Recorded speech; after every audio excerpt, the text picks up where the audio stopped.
When the stage lights went out, everyone froze. Well, because no one knew that the fate of a farmer could be so great as to shake all of Rome. This was the story of a man whose name was not in the history books, a man crushed in the shadow of the dazzling palaces of the rich, but whose life pierced the heart of the empire. His name was Marcus.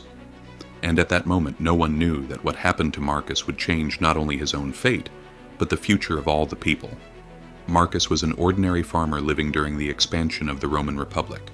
There were thousands like him, people who went to their fields before sunrise, and in the evening, tired but proud, provided for their families. As Roman legions conquered new lands, new hopes were given to small farmers like Marcus.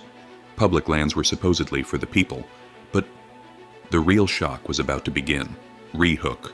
This is where everything changed, because the conquered lands were not actually distributed to the people. The powerful families in the Senate, the aristocrats, the wealthy elites, had found ways to acquire these lands for themselves. Marcus didn't initially realize this. He was simply trying to make sense of the tax collectors coming and going, filling out new ledgers, but every line written in those ledgers was sealing his fate.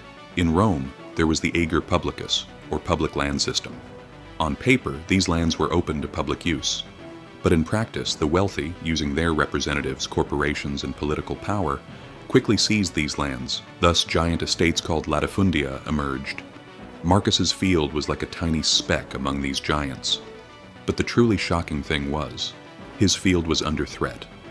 Marcus's father had once tilled this land, grown crops, and paid taxes.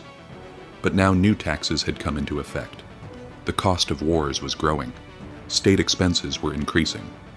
While the wealthy were receiving new privileges for themselves, the burden, as always, fell on the people. Marcus felt this for the first time when the tax collector came. For the state, the man said. A new tax. Marcus didn't question it. He was loyal to Rome. But thousands of small farmers like himself were struggling to bear this burden. And at that moment, no one knew that these taxes were only the beginning. Rehook. Wait a minute. Don't miss this detail. The system was cleverly set up. Taxes were levied on the produce of small farmers. But because of the wars, Marcus couldn't spend enough time in his fields. Because Roman citizens were obliged to go to war. While the legions were on campaign, the fields were left empty. This led to a decrease in yields and a reduction in income.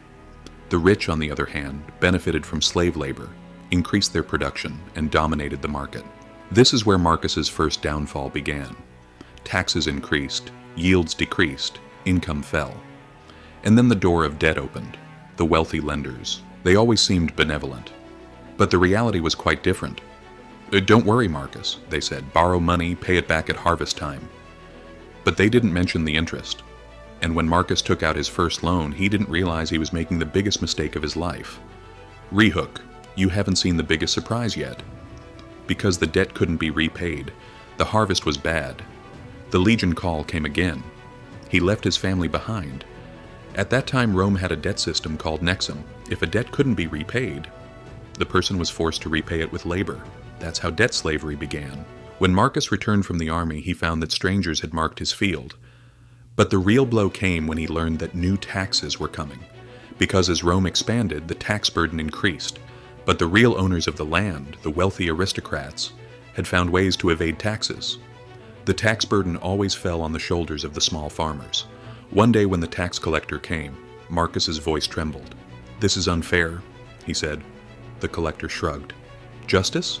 In Rome, justice varies, depending on who has the power." At that moment, a glint appeared in Marcus's eyes. Was it anger, despair, or a desire to resist? No one could tell. But there was something he didn't know yet. Rehook. You won't believe it, but the rich weren't just burdening people with taxes, they were also manipulating the market. They were lowering product prices, destroying the profits of small farmers. Thus, people like Marcus were left with only one option: to sell their land. Marcus resisted for years, but in the end he had to sell. His land was incorporated into the giant estates called latifundia, and Marcus, Chimi, became a landless peasant. This was the fate of hundreds of thousands. While Rome's wealthy class accumulated power and wealth, the people grew poorer and inequality deepened. But the story didn't end there. Because the cries of people like Marcus would one day reach the ears of Rome, it was. This meant hope for the people, for Marcus too. Finally, someone was speaking out for justice.